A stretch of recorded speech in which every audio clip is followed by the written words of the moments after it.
High, একটুখানি বলবো high because একটা ভিডিও দেখে খুবই খারাপ লাগলো। সেখানে একটা সোকল্ড আন্টি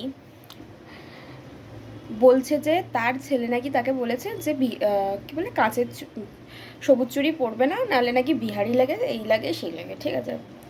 তো আমি তাদেরকে বলতে চাই যে হয় সেই ছেলেটা বা সেই ব্যক্তিটা, তোমার যে বাচ্চা, সে হয়তো জানে না বা সে হয়তো পৃথিবীটা অতটাও দেখেনি যে জানতে পারবে এই জিনিসটা।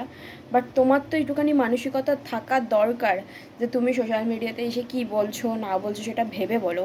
বিকজ তুমি যখন একটা রিলিজিয়নকে নিয়ে কোনো কিছু বলছো, অবভিয়াসলি সেই জিনিসটা সেই মানুষগুলোকে টার্গেট করাই হচ্ছে ইনডাইরেক্টলি, আমার তো এটাই মনে হয়। বাই দ্য ওয়ে, একটা কথা আমি বলতে চাই যে গ্রিন চুরি is not specifically for those who are Bihari. কারণ আমি তো দেখেছি মহারাষ্ট্রানরা গণেশ পুজোয় গ্রিন চুড়ি পরে, মুসলিমরা ঈদে গ্রিন চুড়ি পরে, আর সাউথ ইন্ডিয়ানরা ওদের কালচারে পড়ে, মানে যে সাউথ ইন্ডিয়ানরা মুসলিম, যেই সাউথ ইন্ডিয়ানরা হিন্দু, সেরকমভাবে পড়ে। আর আজকাল তো শ্রাবণ মাসে বাঙালিরাও পড়ে। যদি কোনো বাঙালির মনে হয় যে সে গ্রিন চুড়ি পরবে না, নাই পড়তে পারে, নাই পড়তে পারে, কিন্তু তার সোশ্যাল মিডিয়াতে এসে এটা বলা একদমই উচিত না যে গ্রিন চুড়ি পরলে বিহারি লাগে।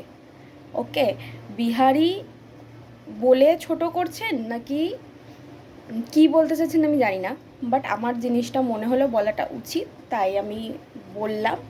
আর সব থেকে মেন যেটা আমার খারাপ লাগে, আমরা নিজেরাই অ্যাকসেপ্ট করতে পারি না নিজেদের আশেপাশে যারা থাকে তাদেরকে, তো আমরা কি করে ভাববো যে অন্য কেউ এসে আমাদেরকে অ্যাকসেপ্ট করবে? তো ভাই, এই জিনিসগুলো বন্ধ করা উচিত, এরকম ছোটোভাবে কাউকে দেখা উচিত না। That's it, thank you.